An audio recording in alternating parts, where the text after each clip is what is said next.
Un cordial saludo a todos los oyentes de Radio María. Un día más, con la gracia del Señor, proseguimos el comentario del Catecismo de nuestra Madre la Iglesia.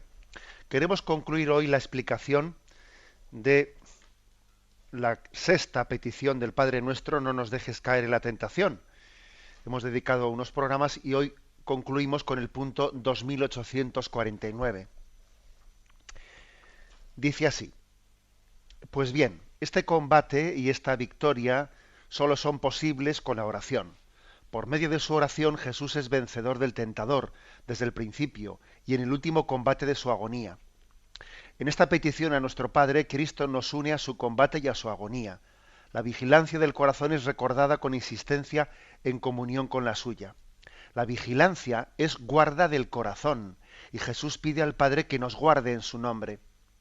El Espíritu Santo trata de despertarnos continuamente a esta vigilancia. Esta petición adquiere todo su sentido dramático referida a la tentación final de nuestro combate en la tierra. Pide la perseverancia final. Mira que vengo como ladrón. Dichoso el que esté en vela. Bueno, este es el punto que vamos a ir desgranando como acostumbramos a hacer. La primera afirmación de este punto 2849 del Catecismo. Este combate y esta victoria solo son posibles con la oración. Estamos hablando de no nos dejes caer en la tentación. Entonces, aquí se explica por qué pedimos a Dios no nos dejes caer en la tentación. Porque quien no entienda que la ayuda de Dios es necesaria, pues diría, pues no lo pidas, hazlo, ¿eh? Hazlo, que, que es un poco la concepción voluntarista pelagiana. Pelagio, que me habéis oído hablar de él, fue un monje del siglo cuarto, quinto, si no me equivoco, que era del norte de África, mejor dicho, bueno, era de Roma, aunque luego estuvo también en el norte de África. Y Pelagio, pues era un asceta, era un hombre de una constitución muy fuerte, un hombre con un autodominio de sí mismo muy grande, que claro, fue tentado pues por la soberbia. A cada uno suele ser tentado allá por donde le aprieta el zapato, y este hombre pues era difícil que fuese tentado por pereza, porque era un hombre que se había acostumbrado a tener una autoexigencia muy grande, un autodominio, era un hombre penitente, asceta, que hacía todo tipo de una vida muy exigente, etcétera, todo tipo de penitencias, de mortificaciones. Y entonces, claro, pues Pelagio, cuando ve que los cristianos tenían la costumbre, y San Agustín, ¿no?, tenía la costumbre de pedir a Dios la gracia, pedir la gracia para no caer en la tentación, pues entonces él dice, vamos a ver, no seamos vagos, ¿eh? No se lo pidas a Dios, hazlo tú, eso está en tu mano, eso corre de tu cuenta. Dios te ha dado una voluntad libre para que luches contra la tentación. Luego no te escudes en que tú no tienes la gracia y tienes que pedírsela a Dios para vencer la tentación. Lucha y hazlo tú, que eso está de tu mano. Dios nos ha dado una ley que es para todos y tenemos una voluntad capaz de poder acometer, ¿no?, el cumplimiento de la ley de Dios. Y claro, entonces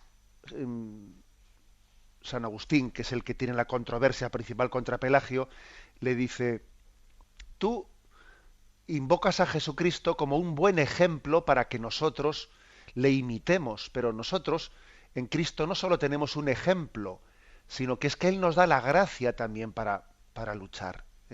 Jesucristo para nosotros no solo es un ejemplo, sino que es la gracia. Sin su gracia, nosotros no somos capaces de luchar, porque nuestra voluntad está debilitada por el pecado original y debilitada por nuestros pecados personales.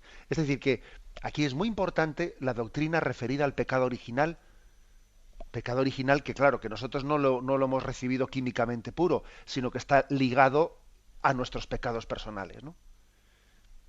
Está fortalecido por ellos, aunque también está debilitado, lógicamente, por la fuerza del bautismo, ¿no? Entonces, digamos que lo primero es tener conciencia, o sea, realismo antropológico, ¿eh? conciencia de que el hombre tiene capacidad de luchar contra el mal. O sea, Dios nos ha dado una voluntad que es libre a pesar de nuestras limitaciones, pero es una libertad no absoluta. No tenemos una libertad absoluta, es una libertad que está dañada por el pecado y que tiene que ser sanada por la gracia. Luego, lo primero es conciencia de la responsabilidad, pero de la debilidad al mismo tiempo. De la debilidad que no nos excusa totalmente, porque tampoco es cuestión de decir, ah, claro, como soy débil, como estoy herido por el pecado, pues entonces no tengo responsabilidad. No, tampoco es eso, porque nuestra debilidad no es total y absoluta, seguimos siendo libres. Pero claro, es una libertad pues que al mismo tiempo está herida. Bueno, por eso, en primer lugar, ¿no? Conciencia de debilidad. Y en segundo lugar, conciencia de que en nuestra vida no, no caminamos solos, que Cristo camina junto a nosotros, que el Espíritu Santo nos está asistiendo, que es Él el que lleva las riendas de nuestra vida. Y cuando uno tiene conciencia de esto, pues dice, bueno, es que por eso hago oración. Yo hago oración por estos dos motivos. Porque soy débil y ¿a dónde iré sin su gracia? Y en segundo lugar, hago oración pues porque Él vive, Cristo vive y camina junto a mí y yo no estoy solo. Él lleva las riendas de mi vida. Lleva las riendas de mi vida. O sea, es decir, claro que yo soy libre, claro que Dios me ha pedido que conduzca mi vida, pero al mismo tiempo que conduzco mi vida soy conducido. Y las dos cosas son verdad. Tenemos que conducir nuestra vida siendo conscientes de que Él tiene un plan de amor y que el Espíritu Santo nos acompaña, nos asiste, nos conforta. Y entonces, bueno, pues he aquí por qué. Dice aquí, la primera frase del catecismo que estamos comentando es esta, ¿no? Este combate y esta victoria solo son posibles con la oración. La oración es básica. Es pedirle a Cristo que se haga presente en mi vida. ¿Recordáis que os hablé de una frase de San Bernardo, de esas muy redondas que decía, ¿no? El desconocimiento de uno mismo conlleva la soberbia y el desconocimiento de Dios conlleva la desesperanza. Bueno, pues lo contrario al desconocimiento es la oración. En la oración le conocemos a Él y conociéndole a Él nos conocemos a nosotros. La oración hace luz y nos permite tener su asistencia, su ayuda, su compañía, saber que no estamos nunca solos en la vida y al mismo tiempo su gracia, su fuerza que nos asiste en medio de nuestra debilidad. Por lo tanto, si alguien piensa que va a poder vencer las tentaciones sin la oración, está equivocadísimo. Bueno, pues lo primero que una persona que es tentada es que es que claro, siempre caigo en lo mismo, tengo una debilidad, pues por ejemplo, imagínate de pereza, ¿no? Tengo una debilidad de pereza, o tengo una debilidad pues de gula, tengo una debilidad de lujuria, tengo una debilidad tal, se queja de su debilidad, bueno, pero ya haces oración. Es que te piensas que tú esas debilidades las vas a vencer sin hacer oración. Este es lo primero que nos dice el Señor en el Evangelio. Pero hombre, empieza la casa pues por los cimientos. No te quejes de tu debilidad si no haces oración. Lo mismo que el santo cura de Ars le decía a aquel sacerdote que iba a visitarle, a confesarse con él y se quejaba de que su parroquia no se convertía, de que su parroquia seguía estando muy fría, que no había devoción, que no había tal, a pesar de que él se sacrificaba mucho, de que él se esforzaba, a pesar de que él predicaba.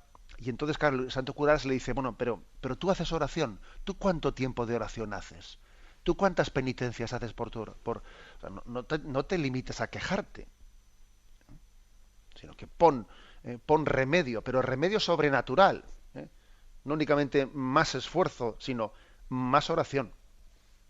Bueno, esta es la frase de partida. Continúa diciendo, por medio de su oración, Jesús es vencedor del tentador. desde el principio y en el último combate de su agonía. A Cristo se le presenta como el vencedor del tentador.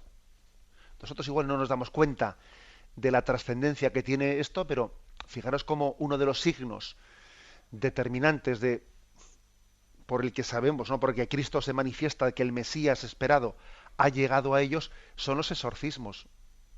El hecho de que Cristo expulsa a Satanás. Mirad cómo este tiene el poder de Dios. Jesús hace milagros de sanación de los enfermos y al mismo tiempo también hace expulsiones, exorcismos, expulsa a Satanás, libera a aquellos que habían sido esclavizados por Satanás, y eso en el Evangelio es el signo del mesianismo de Jesucristo. Realiza milagros, tiene el poder de Dios y expulsa a Satanás. Fijaros cómo hay muchos pasajes evangélicos en el que los poseídos eran descritos como esclavizados por Satanás, ¿no? Eran llevados por él, se hacían daño a sí mismos, ¿eh? Tiene un espíritu violento que se lastima a sí mismo, etcétera, asusta a los demás. La población le ha expulsado arrastra, va arrastrando, dando gritos, etcétera. Muestra un tipo de tipología, los poseídos, propia de alguien que está siendo ultrajado en su dignidad, porque es poseído por Satanás. No respeta la propia dignidad del que es poseído y además asusta a todos los demás. Bueno, pues Cristo es descrito como el libertador, ¿no?, de los poseídos, y lo hace con una soberanía absoluta frente a Satanás. Le ordena a Satanás y Satanás no tiene más remedio que obedecerle por el poder de Cristo. Vencedor del tentador. Esto creo que es importante que nos demos cuenta de ello. Yo sé que algún oyente dirá, pues hoy en día no se oyen hablar de este tipo de episodios, tipo de episodios de posesiones, etcétera. Pero es verdad que entre nosotros en Occidente no se oyen hablar de muchas situaciones de estas, ¿no? Se oyen hablar más quizás en otros contextos como África, otros lugares. Yo creo que hay una explicación bastante sencilla, y es que Satanás, una cosa que no es tonto. Será otras cosas, pero tonto no es. Y Satanás obviamente no se va a dedicar entre nosotros, en el contexto nuestro, pues a hacer este tipo de posesiones de una manera muy gráfica, muy evidente, porque entre otras cosas lo que provocaría sería que, lejos de alejarnos de la fe, nos íbamos a acercar a la fe. En este mundo increyente, si Satanás se dedicase a hacer entre nosotros ese tipo de posesiones, en los países de vieja cristiandad, quiero decir, a mí me parece que lo que se iba a producir es el efecto contrario que él busca, que es que la población se fuese a acercar a los sacramentos, que fuese a recibir la confesión, que fuese a orar, y eso no lo va a hacer, ¿no?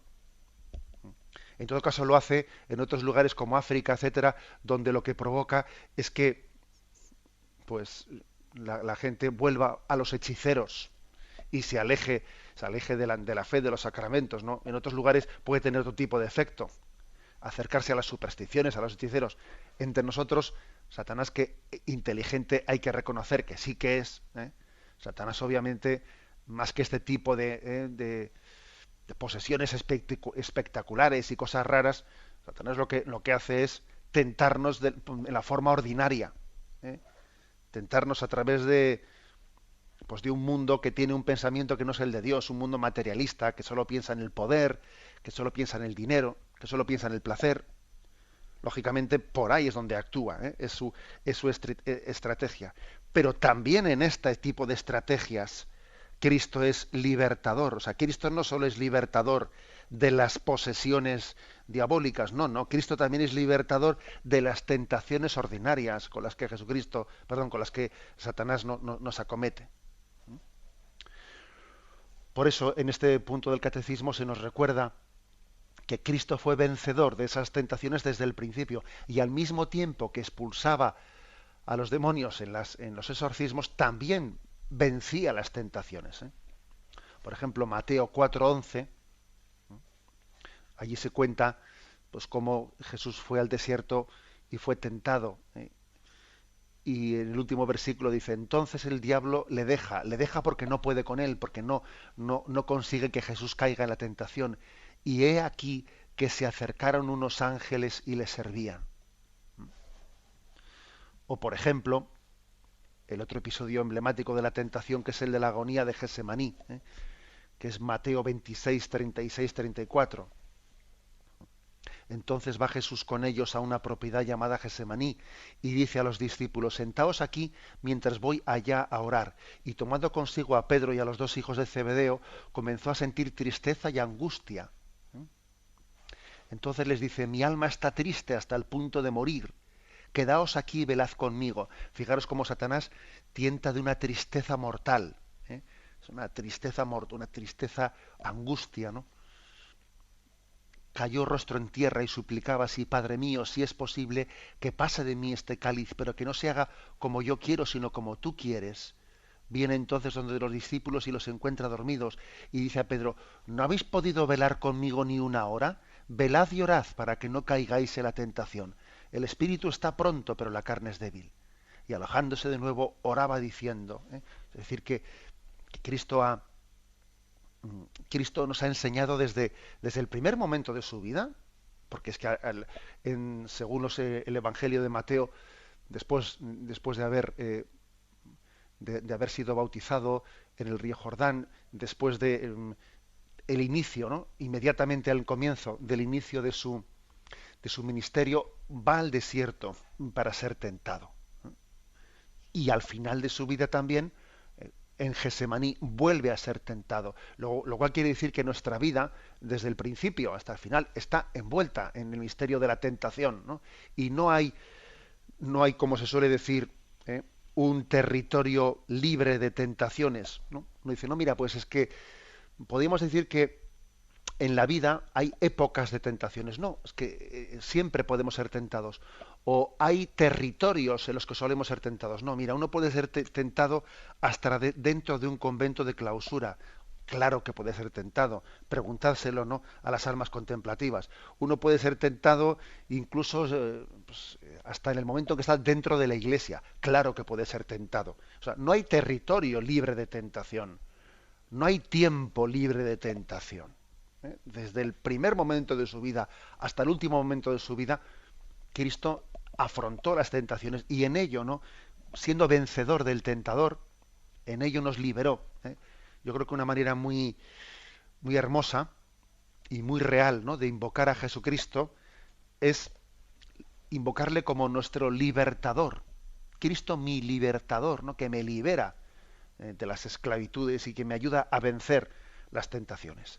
Tenemos un momento de reflexión y continuamos enseguida. En el programa Catecismo de la Iglesia Católica, con Monseñor José Ignacio Munilla. Continuamos con este punto 2849, donde se dice que en esta petición a nuestro Padre, se refiere a no nos dejes caer en la tentación.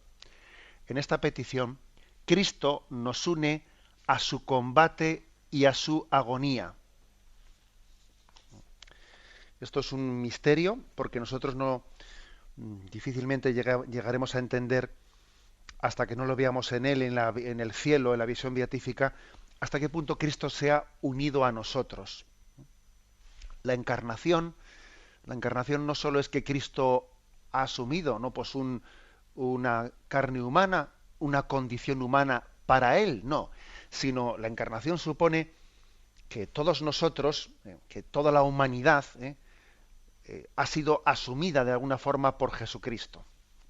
Él ha cargado sobre él la condición humana con su debilidad, con su vulnerabilidad. Él ha tomado de nosotros la debilidad para que nosotros podamos tomar de él la fuerza de la gracia para superar la debilidad.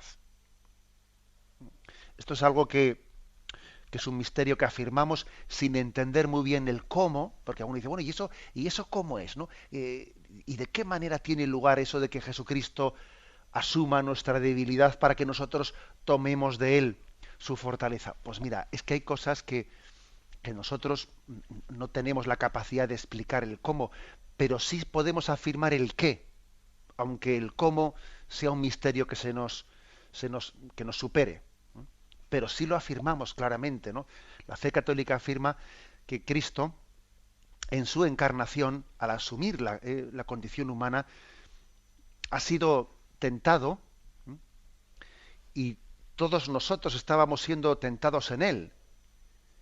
Y todos nosotros estábamos venciendo en él las tentaciones.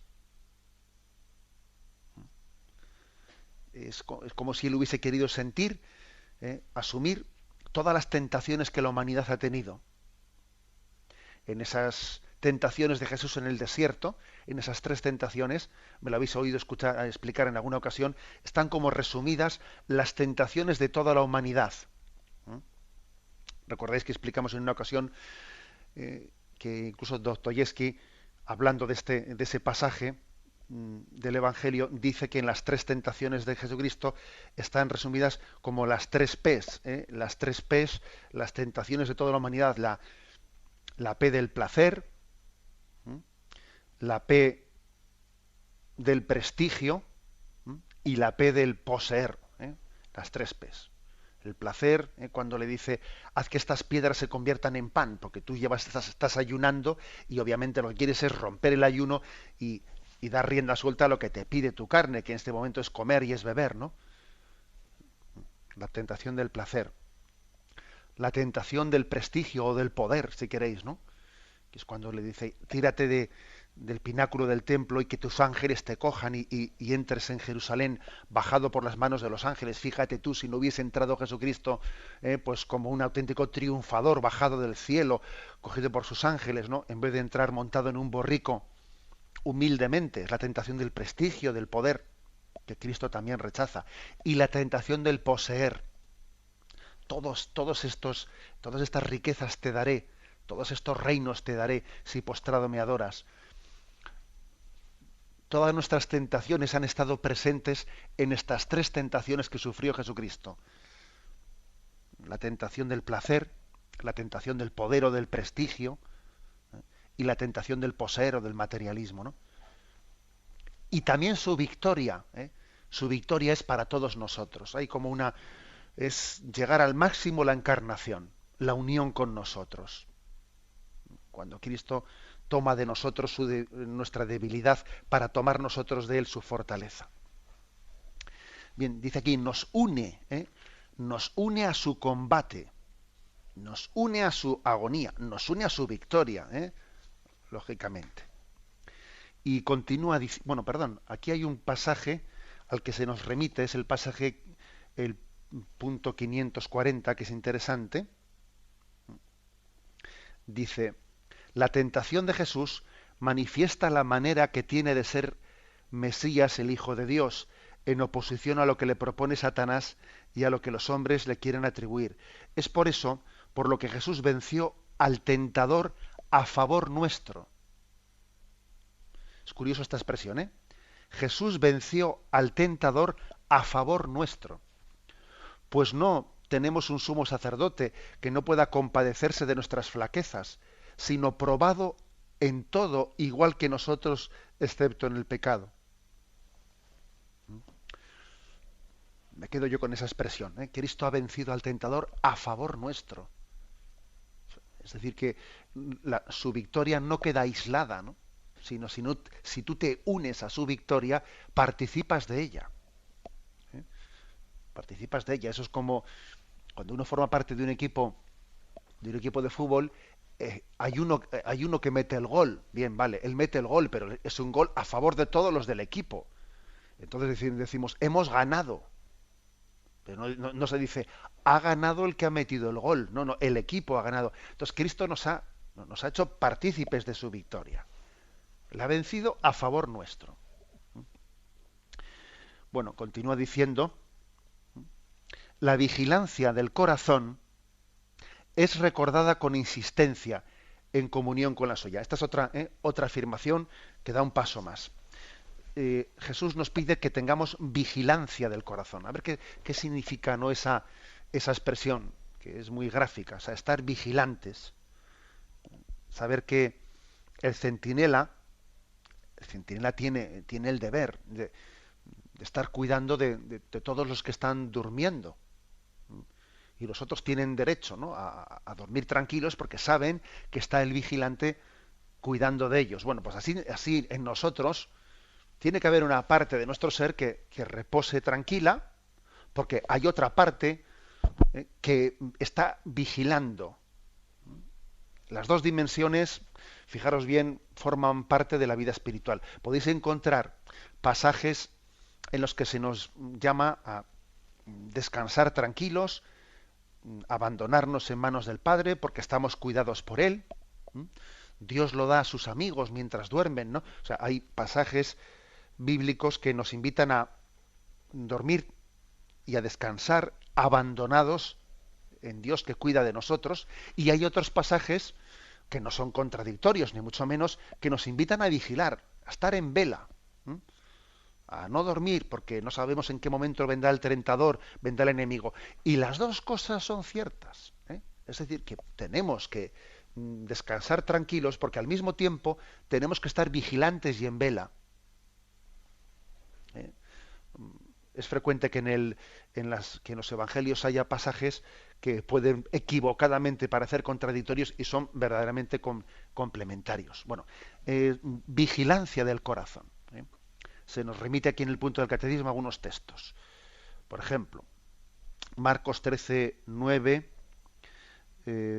también 23, también del 33 al 37, que dice: pero vosotros mirad por vosotros mismos.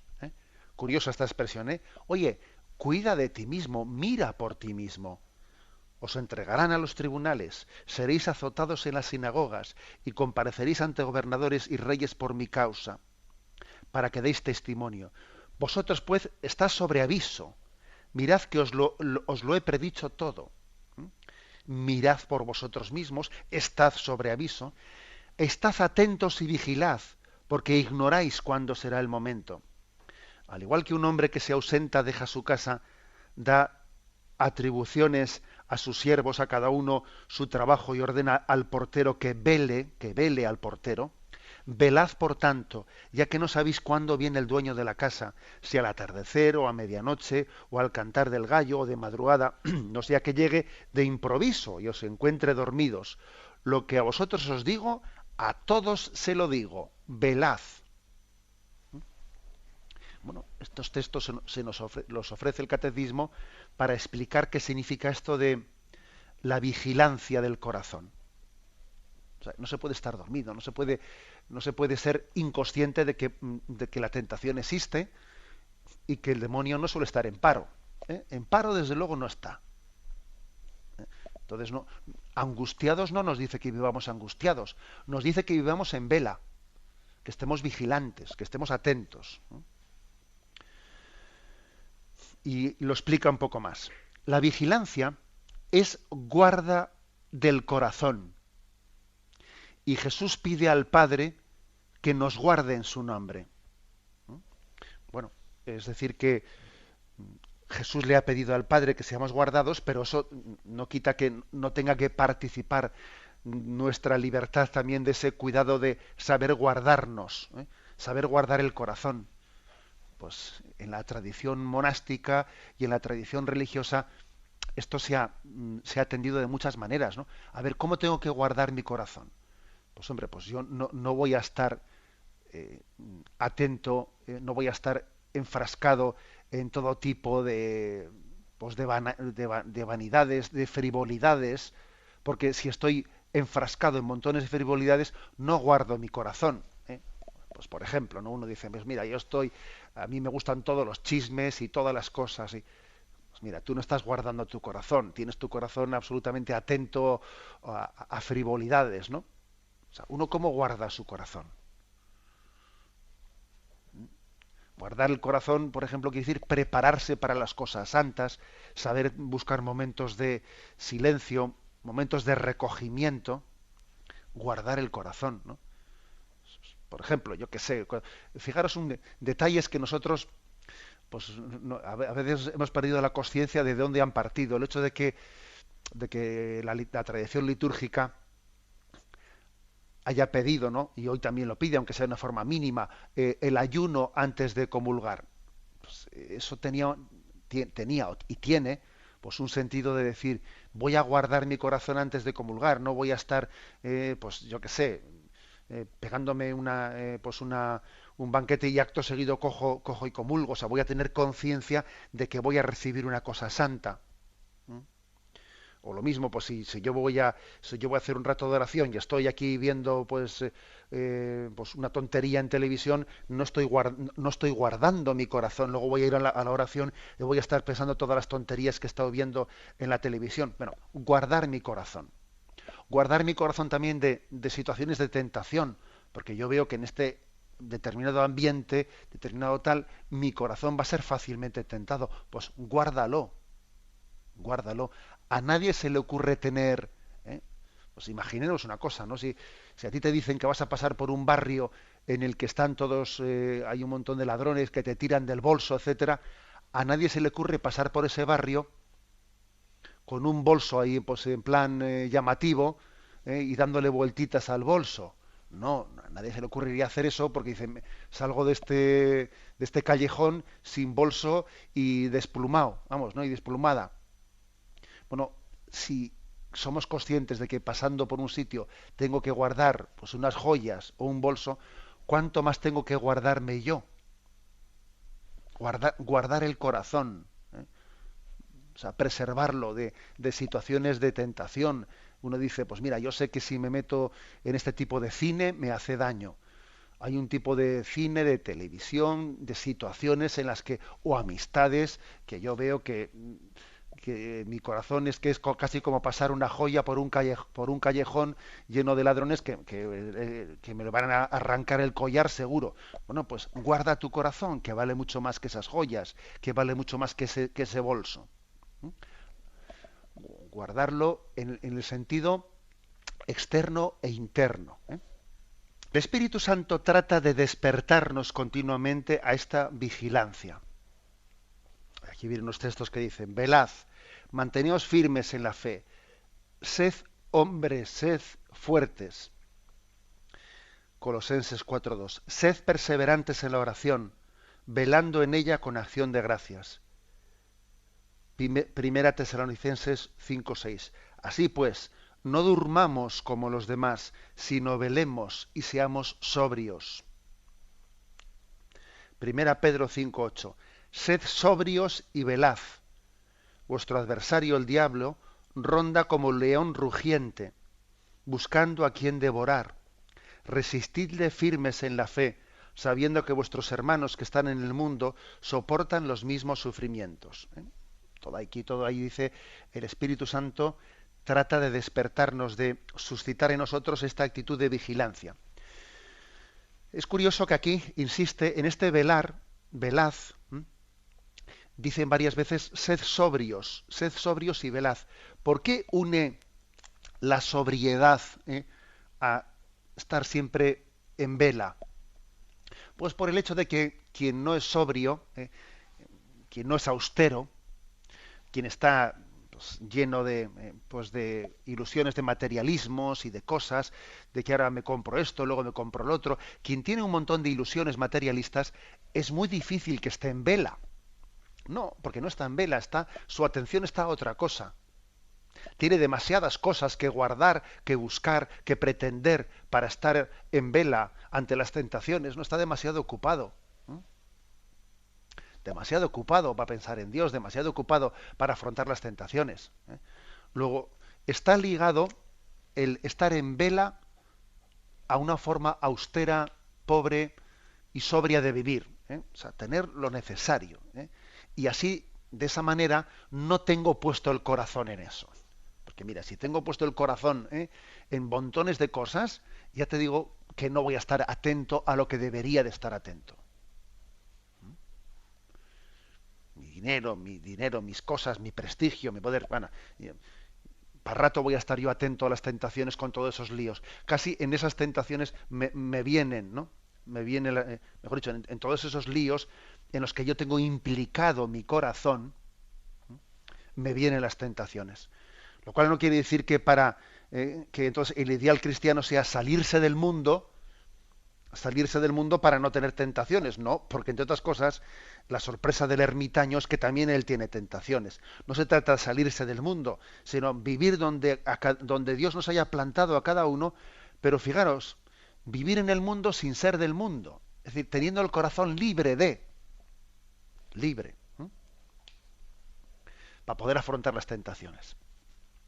Y la última afirmación de este punto del catecismo es la siguiente. Esta petición del no nos dejes caer en la tentación, adquiere todo su sentido dramático referida a la tentación final de nuestro combate en la tierra. Pide la perseverancia final. Aquí viene un texto de Apocalipsis 16:15.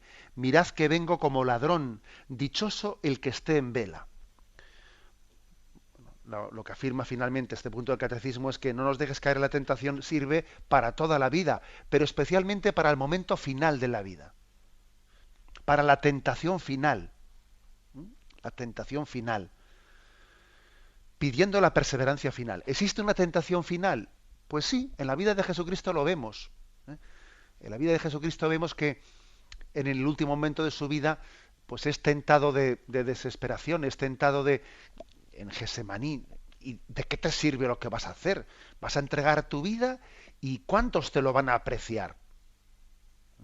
¿Cuántos te lo van a apreciar? Satanás está como intentando desesperar el corazón de Cristo. Y Jesús vence esa tentación. También vemos en la vida de muchos santos que han tenido como tentaciones finales. Tentaciones finales. Por eso la Iglesia ora de una forma especial por aquellos que están en agonía, por aquellos que están en el último momento de su vida, para que acometan las tentaciones finales con decisión.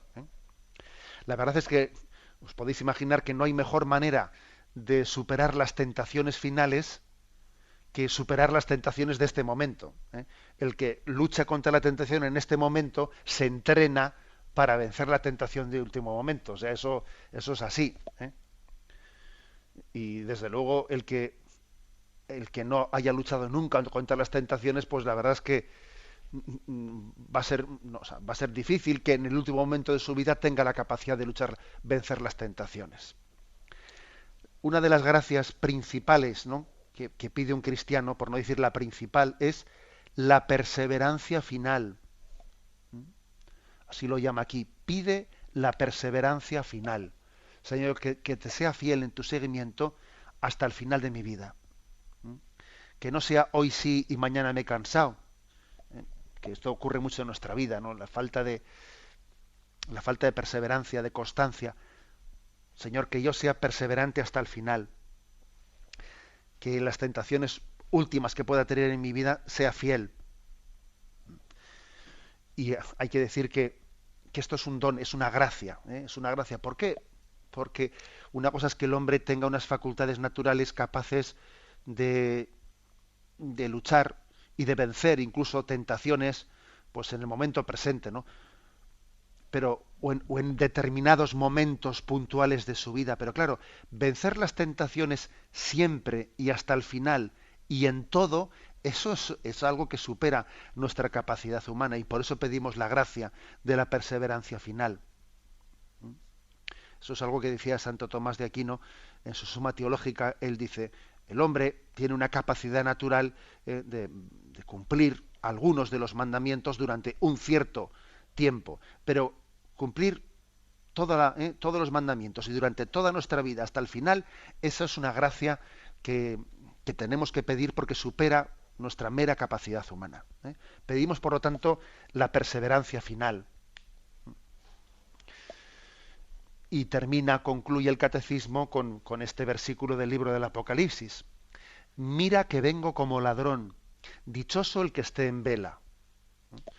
La palabra vengo como ladrón hace referencia a ese pasaje evangélico. Si supiésemos a qué hora viene el ladrón por la noche, estaríamos atentos. La verdad es que hay dos dos expresiones que pueden parecer bien contrapuestas, ¿no?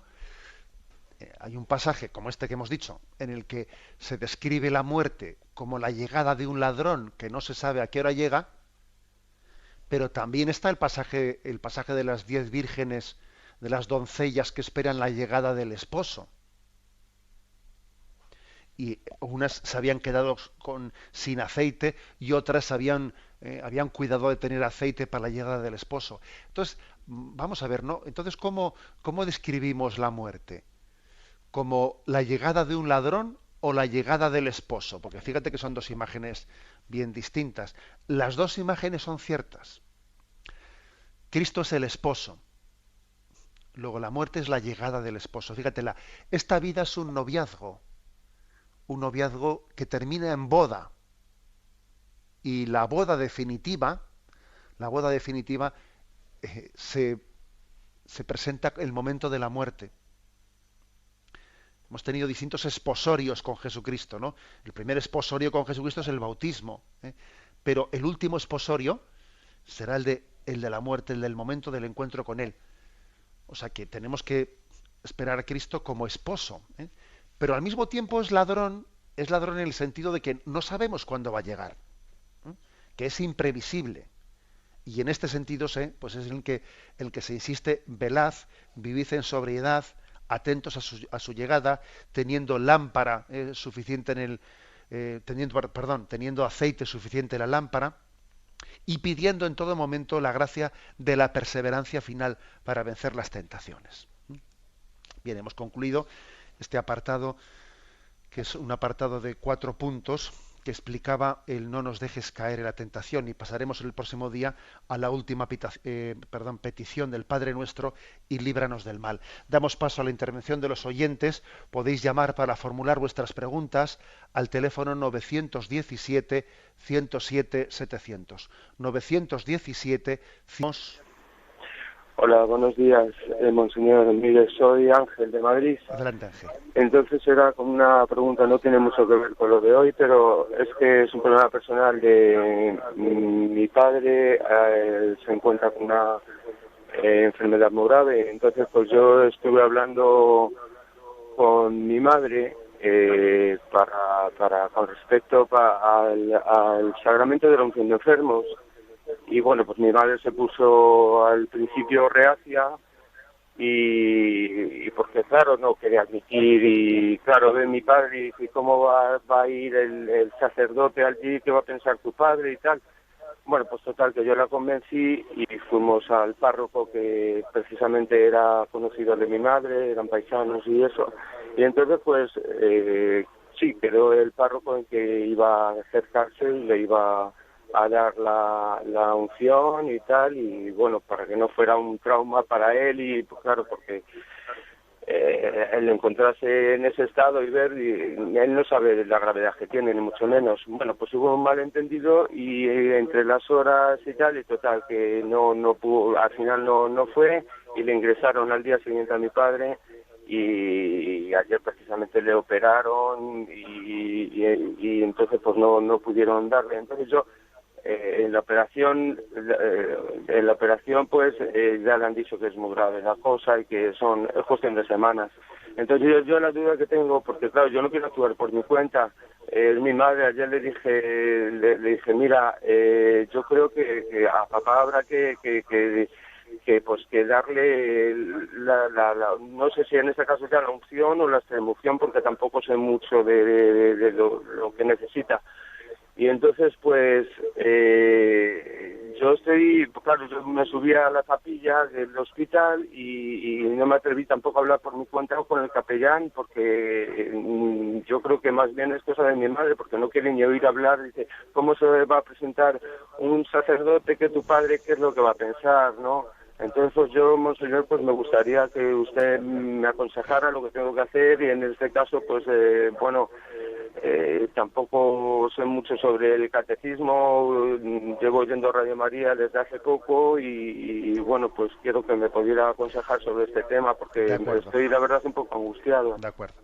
Bueno, lo primero es que oramos por su padre y por la familia, y basta que usted haya intervenido aquí por la radio para que será una ocasión para que todos nos unamos a esa oración. La Iglesia lo hace diariamente, pide por los enfermos y pide por los que están en los últimos momentos de su vida, por los agonizantes. Bueno, en primer lugar, explicarle una cosa, que es que no existe como dos tipos de sacramentos, el sacramento de la unción o de la extrema unción. No, solamente existe un sacramento.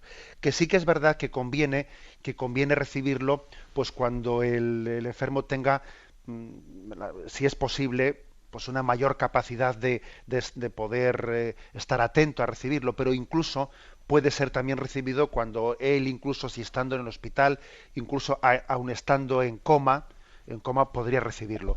Con lo cual, ¿cuál es mi consejo? Bueno, pues que igual que usted hizo esas gestiones para que el párroco fuese a casa, que luego al final no llegó a tiempo, etcétera, pues en los hospitales suele existir un servicio de capellanía. Pregunte por él explícitamente, y seguro que el sacerdote aparecerá, y si no también el mismo sacerdote de la parroquia podría ir al hospital. ¿Cómo abordar el tema con su madre? Pues mire, yo le diría que esté tranquila, que los sacerdotes están muy acostumbrados a este tipo de situaciones y que hacen este tipo de encuentros, los hacen con delicadeza. Los hacen con delicadeza. Lejos de ser un motivo de angustiarle a su padre, va a ser todo lo contrario, algo que le va a dar paz. O sea, confíe también, no pues en el sacerdote, y además, sobre todo, piensen que esta especie de respetos humanos son respetos humanos absolutamente relativos, porque luego se le va a quedar a todos, ¿no? A la madre una paz interior pues muy grande por haberle podido ofrecer esos sacramentos, y a usted también, y a ti también, y por supuesto pues a quien los recibe. Yo creo que hay que vencer esos respetos humanos y además confiar en que quien da la gracia de ese sacramento sabe hacerlo con delicadeza. Le vamos a encomendar. Damos paso a un siguiente oyente. Buenos días. Hola, buenos días. Soy Javier desde Madrid. Adelante, Javier. El tema es el siguiente. Mi cuñada se casó por la iglesia, ella es católica, se casó por la iglesia hace unos 4 años aproximadamente. Después se tuvo que separar, se divorció. No tiene la nulidad, no tiene tampoco la separación eclesial, ni la nulidad, y ahora quiere casarse por lo civil con otra persona. Entonces para mí es como si fuera pues oficializar un adulterio.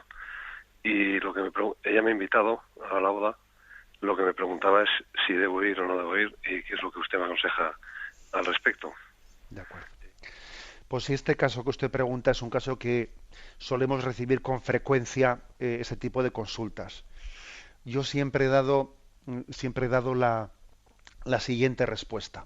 Vamos a ver, me parece que la Iglesia, en un caso como este, no tiene una especie de solución igual para todo el mundo de decir sí, vaya usted o no vaya usted, sino que lo que la Iglesia dice es lo siguiente. A ver, en una situación como esta hay que guardar dos aspectos que al mismo tiempo. Uno es el aspecto de la fidelidad a la verdad, es decir, ese segundo, entre comillas, matrimonio, pues como usted bien ha dicho, es contradictorio con la palabra de Jesucristo en el Evangelio, porque ella está casada legítimamente con un señor, y por mucho que se haya divorciado, esa ley de divorcio humana no puede anular la palabra de Dios de haberles unido. La palabra sacramental de haberles unido está muy por encima de un papelote de un divorcio. Entonces, digamos que ella tiene un marido y hace un gesto de casarse por lo civil con otro, con lo cual ciertamente es un problema. Pues es que el Señor lo dice claramente en el Evangelio, ¿no? Y el que está casado y se casa con otro comete adulterio. Bueno, pues es que nosotros no podemos arrancar del Evangelio 2 o 3 páginas. Luego tenemos que ser fieles a ese principio. Y al mismo tiempo, también tenemos que ser fieles a que nosotros, al principio de caridad y de amor, es decir, nosotros a esa persona, por el hecho de que esté cometiendo un error grave, no le excluimos, no dejamos de considerarle hermana nuestra, sino que todavía entendemos que está más necesitado de misericordia, más necesitado de amor.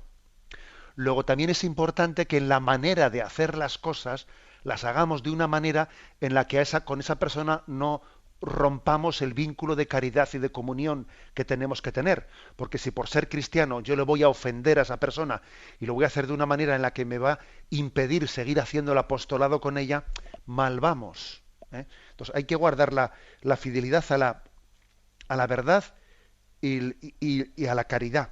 Entonces, ¿cómo compaginarlas ambas?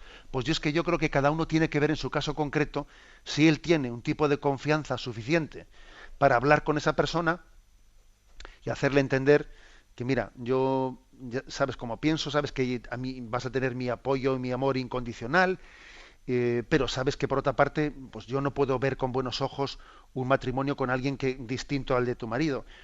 Y si yo tengo confianza suficiente para decirle eso y para que ella de alguna manera acepte, o sea, acepte mi no presencia, o sea, mi ausencia del matrimonio civil por mis objetivos, por motivos de mi objeción de conciencia, está bien. Si por el contrario se produce una situación en la que yo veo que si no voy a la boda, esta persona va a romper conmigo definitivamente, pues mira, pues igual cojo y asisto a la boda por civil, aunque yo busco el momento de decirle a ella, mira, yo he venido a la boda pues porque para mí incondicionalmente tú eres alguien al que yo respeto, al que yo quiero tal, pero también quiero decirte que yo tengo una objeción de conciencia, que yo en mi interior, es decir, que podrían existir las dos posibilidades, ¿eh? Las dos posibilidades, y creo que cada uno, dependiendo del tipo de confianza, de vínculo que tenga con la persona, tiene que optar, bien sea por el no ir, pero no ir, no ofendiendo, no rompiendo con la persona, ¿no? O ir, pero habiéndome explicado con ella a solas y dándole a entender, pues bueno, que mi presencia no supone una aprobación, sino supone, bueno, pues un gesto de amor incondicional a esa persona, ¿eh? Y bueno, pues le encomendamos en su discernimiento. Damos paso a un último oyente, brevemente, por favor. Buenos días. Hola, buenos días, monseñor. Soy Soledad de Salamanca. Adelante, Soledad. Quería preguntarle, usted ha hablado hoy del pecado original y el otro día nombró a Adán. Yo le pregunto si es cierto que Adán y Eva existieron, porque muchísimos años, millones de años antes ha existido el Homo sapiens, que ha ido transformándose a ser el hombre que somos ahora. Uh-huh. Y yo quería saber eso, nada más, que si es verdad que existieron Adán y Eva. Pues mira, Adán y Eva, muchas gracias. Sí, Adán y Eva son los primeros hombres, ¿no? Que por lo tanto, pues Adán y Eva serían los primeros hombres con los que comienza la humanidad, ¿eh? Luego obviamente tuvieron que existir porque es imposible que la humanidad hubiese comenzado sin unos primeros hombres, ¿eh? Otra cosa es que diga, pues se llamaban Adán o Eva, tenían otro nombre, eso es lo de menos, pero obviamente tuvieron que existir los primeros hombres. Incluso en el caso de que demos por buena plenamente pues el tema de la teoría de la evolución y el hecho de que el hombre, el cuerpo del hombre haya provenido de otros seres previos de los cuales, o sea, del cuerpo del cual se haya servido Dios para crear el hombre, hay que decir, incluso en este caso, porque es un tema que como sabéis está abierto y la Iglesia no lo excluye, pero tampoco lo afirma, hay que decir que Adán y Eva pues serían la primera pareja de primates a los cuales Dios les infundió un alma, y por lo tanto comenzó el género humano, ya no meramente animal, sino que es espiritual porque Dios creó e infundió un alma en ellos. Tenemos el tiempo cumplido. Me despido con la bendición de Dios Todopoderoso, Padre, Hijo y Espíritu Santo. Alabado sea Jesucristo.